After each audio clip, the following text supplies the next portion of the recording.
If you're an author or plan to be one, get excited because this podcast is for you. Book Marketing Mentors is the only podcast dedicated to helping you successfully market and sell your book. If you're ready for empowering conversations with successful marketing mavens, then grab a coffee or tea and listen in to your host, international best-selling author Susan Friedman. Welcome to Book Marketing Mentors, the weekly podcast where you learn proven strategies, tools, ideas, and tips from the masters. Every week, I introduce you to a marketing master who will share their expertise to help you market and sell more books. Today, my special guest is known as the Superstar Activator. Michelle Villalobos, MBA CSP, works with mission-driven superstars who want to reimagine and redesign their careers, businesses, and lives for more freedom, fulfillment, income, and impact. She does this by helping them align what they do with who they really are and then build out a plan of action and mindset to support the new vision. She's a friend. She's a colleague. She's an Aviva Publishing author. She's my esteemed business coach. Michelle, it's an absolute pleasure to welcome you back to the show. And thank you for being this week's guest expert and mentor. Thank you, Susan. It's a privilege and a pleasure to be here. So since the last time you and I were on the call together, you've written a book, a beautiful book. I wish we could actually show people how absolutely gorgeous this book is. And you chose to use Aviva Publishing to do that. So thank you for that. Just tell me a little bit about your journey with this book and why this book is important to you and where you see it taking you and your business. Thank you. Well, yeah, the book is called But I Want to Fly, and it is a poem. It's about a 4.5-minute rhyming poem, very fun and meaningful, beautiful poem about following your dreams in a nutshell. Really, it's about breaking down, breaking through, and then finding the blessing in the breakdown. So it's the story of V, who goes on a journey. At the beginning of the book, she discovers that she's kind of sold herself out, and she hasn't been true to herself and to her true desires and dreams. And over the course of the book, she finds a dream. She has this dream that she wants to fly and essentially builds a pair of wings and takes a leap off of the side of a mountain and gets to go on this fabulous journey where in the journey, she essentially discovers herself in the process. So it's quite inspiring and motivating and fun and beautiful. I had an illustrator do the drawings for the poem. And it's really a work of art. And it's like nothing I've ever done before and don't know if I'll ever do anything like it again. I mean, it's really special. You know, when I did it, I originally was just doing it for fun, for pleasure, for myself. You know, it was a fun project, a creative project. And I had recently had the realization that I wanted to create more for fun, not just for business. Then, of course, once I created it, I decided I wanted to turn it into something and use it somehow in the business. It's become how I see it being used in my business, how I see it. It's sort of become the archetypal mythic tale of the superstar, right? You, as a superstar, which is the work I do, I work with thought leaders and coaches and speakers and authors to help them build a business that aligns with who they really are. You know, V's journey is a metaphor for that. It's a metaphor for coming back to yourself, figuring out what you're here to do on this planet, and actually building the life and the business that allow you to do that thing. It's a beautiful way in which you've actually taken this. And I remember the day that you said, oh, you had this dream and you told us about it. And then all of a sudden, this book came to life and it just kept on taking on more and more of a life to the point that it became this incredible piece of work.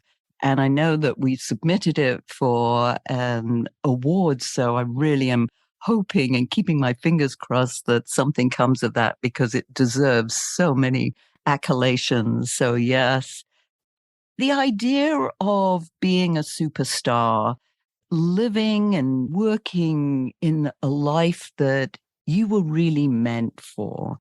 Talk to us more about that, because I'm not sure that enough of us do that. So it's a matter of, yes, it sounds so ideal, and there's that but. How do we do this? What do we have to do? Is there a mindset? Where do we start with all this? Yeah, there's so much to it. I think that what I've determined or discovered, or the way I see it, let's say, is that all roads come back to one core practice. With this one practice, everything sort of reorganizes to create more joy, more passion, more pleasure, more profit, more prosperity, all the things. And I'll set it up a little bit by sharing what it isn't, because I think this is how most of us do life and do business, do our careers. At least this is how I've done it. And apparently, a lot of the people that are drawn to the work I do, they've done it this way too, which is operating from the outside in. In other words, we learn as children that in order to be happy, we need to be successful. And in order to be successful, we must achieve, and we must set goals, and we must achieve those goals. And some of us set goals that are like me. Okay, I'm going to get really good grades. I'm going to get into a really good school. I'm going to get a high GPA, get a great job, work my way up the ladder. And there's this sort of like expectation that when I do all these things, once I get there, wherever there is, I'll be happy and I'll have made it. This was my kind of subconscious thinking. Then I'll relax. Then I'll take care of myself. Then I will enjoy life. I see a lot of people living like this. I even saw my own dad live like this. Maybe not everybody does it, but certainly a lot of overachievers have this kind of approach to life, which is this, what I call the once I approach. Like once I get past this goal, once I make it to this thing, then I'll do what I love, or then I'll be who I want to be, or then I'll be happy. Right. And what happened to me, and what I think happens to a lot of people, is that happiness then ends up being always on the other side of some achievement or accomplishment. But the problem is then we make the achievement or the accomplishment, and usually we don't really celebrate it. It doesn't really feel all that good. And we just set another goal, another achievement, another once I. And I was living my life from one to the next, until I finally, long story very short, I just had a breakdown in 2014. And things really started to unravel in my life. My health unraveled, my personal relationship, my business started to break down. Revenues dried up. I just really couldn't sustain this outside in approach to life anymore, where I was living to achieve and accomplish and win, in other words. The breakdown had me, I call it my dark night of the soul. It was several months. I went inward and I started to look at, how did I get here? Right? Like, what were all the series of choices that led me here? And I started to see, with the help of a mentor and personal development and inquiry, that every decision that I had made was what led me there. I could blame other people. I could blame my ex who cheated on me. And right, I could blame all these other people and blame my parents for raising me this way and setting up all these expectations, or I could blame whatever. But at the end of the day, really the only person that's responsible for my life, whether I'm to blame or not, is irrelevant. The only person responsible is me. And so I started looking at, what does it look like if I just take responsibility for my life? And I recognized that I made decisions that were not in alignment with my true self over and over and over again, from choosing my college to saying yes to my first job, to all of the decisions I'd made it from a place of optimizing for achievement and success, rather than from a place of optimizing for alignment. Alignment being, this is my definition of alignment. I don't know what the official one is, but I consider alignment to be the dynamic process of embodying truth, our truth, in every aspect of our lives. Alignment to me is now that thing that I'm always searching for instead of achievement. I'm always looking for, is this in alignment with my truest self? Is this in alignment with my highest self? Is this in alignment with my heart, with my soul, with my passion, with my destiny? And instead of asking, will I win with this decision? Will this get me something I want? Or rather, is this in alignment with who I really am? And that's a very, very different way of living life. And that is really the deeper message of But I Want to Fly, and my deeper message. It's so true. As you were saying that, I was thinking, oh, all the times that I've strived to do something and I've gotten there and I was like, okay, now what? And then on to the next thing, and not even giving myself credit Yeah, for, what I had achieved, because it's almost as if it wasn't good enough. Always that's right. looking for the next step. And I know, you've told me about this many times or reminded me. Something that you said earlier, which I think is very important too, is the fact that you sought help from a mentor. And I know you work with a mentor and I work with a mentor. I mean, you're one of my mentor coaches. The importance of that. Talk to us about the importance of, yes, okay, we want to coach other people, but being the coach of the coach. What does that look like for you?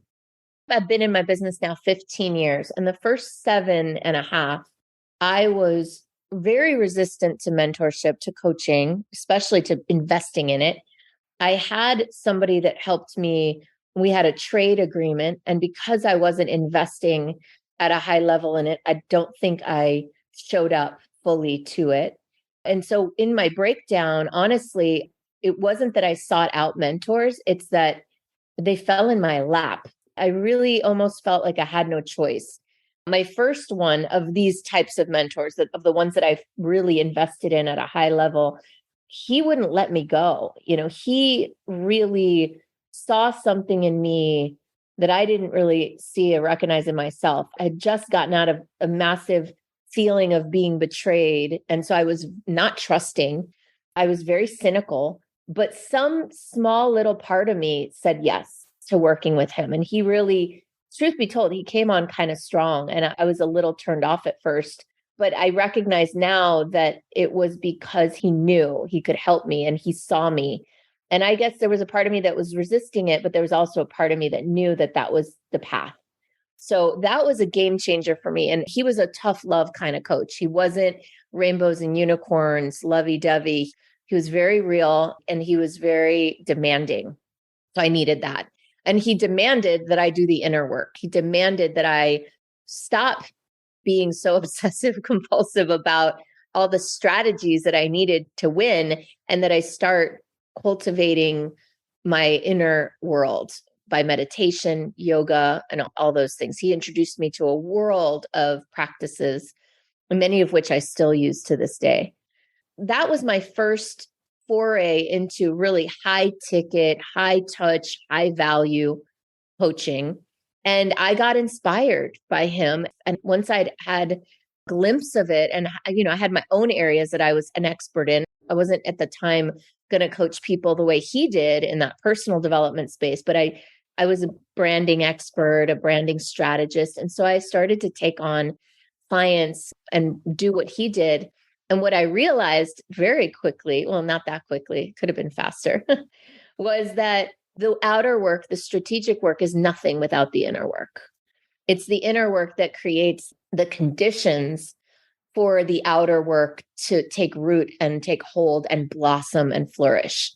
And that was kind of the same theme again from the outside in. I had been working in branding for years, operating from the outside in, helping people find a message and a tagline and a picture and all crafted for the audience, but not really crafted all the way from the inside out. Like I wasn't really helping my clients fully embody that which they were claiming as a brand.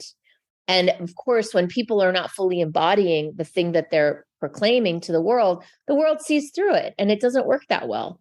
So within a couple of years, it became clear that I needed to continue to do my inner work and to help clients lead them down their path of inner work, to help them really become aligned with that which they were claiming, and to claim that which was more in alignment with who they really were, if that makes sense. It certainly does. And several things that are coming up for me. The fact is that the two have to work in sync, the inner work and the outer work. You can't just have one without No. the other. and really, as you rightly say, be in alignment. The other thing that you mentioned, the fact that other people see in you things that you don't necessarily see in yourself. And this is, for me, many times the beauty of a coach, a mentor, because we see ourselves completely differently than others do. You know, you look in the mirror and you see something, and whatever stories you have around who you are and what you've done and how you've done it and whether you've been good enough or not, etc. But other people see a different side of you. And I think that is so important. And then working with a coach, a mentor who can help you to align both the inside and the outer you as well. Would you agree with that? Completely. What I like to say, and I don't know who first said this, is you can't see the label of the jar you're in. You can't see the label of the jar you're in. Absolutely not. Wow, that's pretty profound. Yeah. What a mentor can do. And the key is, let me back up a second and just say, not just any mentor. I feel like there are a lot of coaches out there now, and that's great. I love watching this industry grow. I think it's important, it's valuable, it's powerful. And we're all on our own journey. And so it's really important to find someone who is doing the work and is self-aware enough to know and to distinguish if they're projecting onto you, or we just want to be mindful, because it's very easy for someone to give advice, right? It's not as easy to give wisdom. I'd make the distinction, because advice is sort of universal, or, you find it in a book or in a blog or on ChatGPT. But wisdom is really dialed in for you, for your unique makeup, your unique personality, your unique preferences, your desire, your passion, your purpose, your past, your future, all of it. And so good advice might not actually be good advice for someone. So a mentor, I think, has to be also someone who's very mindful that they are coming at it, what I call clean, that they're clean coaching, right? That they're coaching from neutral, without attachment, without projection. And that's where I think it can be challenging, and it's super important to find people who operate as a clean mirror for you, someone who's really going to be able to reflect back to you truth without distorting it with their own stories and their own situations. And I think we all have a tendency to do that. And so we just have to be really aware when we're coaching to coach clean. Coaching clean. Yes. And the difference between wisdom or advice and wisdom, so true. And I think wisdom, so much of it does come from experience. I mean, both you and I, we've been out there, we're street smart, we've experienced the good, the bad, and the ugly. We want to share much of that at the same time, knowing what is right for the person who we're working with. I think that's important as well. And it's hard to find somebody who, as you call, a clean coach. Yeah. Because everybody, I'm good at this, therefore you should hire me. Right. I know one thing that you and I were going to talk about, and I got so derailed because I was like, oh, we got talking about the book. But I know one of the things that we wanted to talk about, and let's touch on it a bit with some of the time that we've got left, and that is sales as service. It blends into what you've been talking about here. I know that the word sales for so many of our listeners is this 4-letter word. People really want to run a mile from. And your approach, which is such a beautiful approach, is the idea of sales as service. So could you touch on that a little bit and give us a few nuggets to help our listeners? Yeah. Well, the concept, the brand or the name of it dropped in. And I know a lot of people talk about selling, getting into service mode when you're selling, that it's important that you serve while you're selling. And that's all true. But the distinction, and the way I really look at it, is that your sales process is actually a way you serve people. That when we reframe sales as service rather than a sales to serve or selling to serve, but rather sales as service, which means that the process itself serves people, whether they buy or don't buy. right? That it's a process that people will end up on the other side of your sales process better. And if they buy, they're better because they're moving on to the next step. But if they don't buy, they're better because they gained some sort of valuable insight, idea, or perspective that you can share. And so sales as service is about reframing. Instead of coming into a sales conversation with the intention of selling and the intention of getting a yes, because that's really what people are attached to usually when they enter a sales conversation. Instead of being attached to that outcome, right? Being attached to the energetic of service, and that trusting that from that energetic of true service, from that desire, from that intention, then the sale will happen if it's meant to, if it's a right fit and you follow a good process, which I give people, then the sale it will happen, right? When you approach it in this way and with this structure versus approaching it with the idea that I have to get a yes, right? Most people approach sales with the intention of getting a deal, closing a sale, always be selling, always be closing, right? I remember I was in many sales jobs early in my career. I'd get on a call and my whole thing was, how do I get to a yes, right? How do I overcome the objections? What do I have to say? What do I have to do to get to a yes? And sales as service is, instead of being attached to that yes, being attached to serving and trusting that when we serve fully and completely, we'll get the yeses that we're meant to get.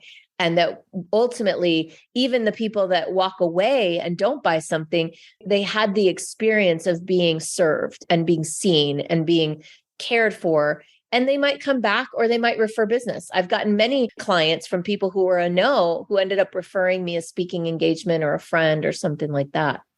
Yeah. And I think we're so, as you rightly say, we're attached to that outcome because that's what was indoctrinated. That was the sales training. You've got to get your quota. You've got to get the numbers. And why didn't you get the sale, etc. But coming from that whole different mindset of being able to serve someone and you're offering them an opportunity, and whether it's right for them or not, they finally make that decision. It's a choice, but really not being attached to that rather than getting off the phone or any kind of interaction saying, oh, they didn't buy, they don't like me. What Right. what did I do wrong? And all of a sudden it's all about you rather than Right. saying, hey, I delivered, I gave them a gift. That's right. Yeah. Again, it's kind of similar to what we were talking about earlier. It's instead of being attached to the outcome, the outside picturing, it's being more attached to the internal game of the intention, right? When we're attached to serving, then we know that if we've done it or not, and we have full control over that. We absolutely have full control over that. And we don't have full control over an outcome. It's kind of silly to pin everything on these outcomes because then it encourages a worldview where we're trying to control everything. We're trying to control other people. We're trying to control their response. We're trying to control what they do, how they feel, what they say, and it's not a fun way to live. And I know because I did it for so long and I still get to find ways to stop doing that and to release outcomes and to come back to alignment, come back to center. That's so beautiful. Michelle, I know that our listeners are chomping at the bit to find out more about you. How can they get in touch with you? Take it away. Thank you. My website is superstaractivator.com. That's command central for all things superstar. And then I've got the book website, which is butiwanttofly.com. And then if somebody's actually interested in coaching with me or learning about working together, the best way to do that is to go to superstaractivator.com/go. That go funnel, essentially, it'll take you down a path, some questions. It'll kind of try to get a sense of if I can support you. And it'll give you some options for booking a free discovery call. It'll give you free stuff. That's the best way if you're curious about working together. Yes, go do it. Listeners, I will put all of that in the show notes so that if you're traveling at this time and haven't got anything to write down or you're on the treadmill or wherever listening, I'll put those in the show notes. I would like to mention my business breakthrough retreat, Susan, because that's really my most foundational, amazing creation in the business world. Like that's my fundamental program. You've been to it a few times. It's a 3-day intensive where we basically map out a new vision for your business, a vision that's more in alignment, a vision that's built on some sort of strategic model that has a big back end. In other words, something that has recurring revenues, that has stability, that's scalable. So that's kind of my favorite thing to do with people. And if somebody's interested in that, they can learn about that at superstarbusinessbreakthrough.com. And I'll put that in the notes as well. Yes, listeners, if you can get the opportunity to do that 3-day workshop, I've done it multiple times, and each time something else, some other revelation that I get, and can never take enough of those. So thank you. I will definitely put that in. And Michelle, as you know, we always end off with a golden nugget. So what are your words of wisdom that you'd like to leave our listeners with? Well, I have this new phrase that dropped in last week that I'm loving. And so I'll leave them with this. Desire is destiny's calling card. Desire is destiny's calling card. What that means is that where there is real, deep, true desire for something, for an experience, for a way of living, for a way of being, then my advice, my wisdom would be to listen, to really listen to that, because that is a part of you that's calling you forward towards something that's aligned with your heart, with your soul, with your true self. And so deep listening to what your heart is desiring, I think, is a really important practice in the path towards greater alignment.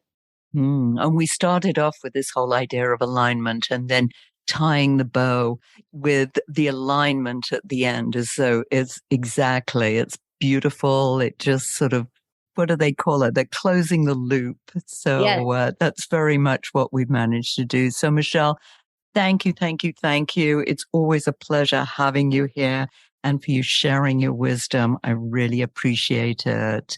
And listeners, listen to this several times again, because there was so much wisdom packed up in this beautiful interview. And also, if your book isn't selling the way you wanted or expected to, let's you and I jump on a quick call together to brainstorm ways you can ramp up those sales, because you've invested a whole lot of time, money, and energy, and it's time you got the return you were hoping for. So go to brainstormwithsusan.com to schedule your free call.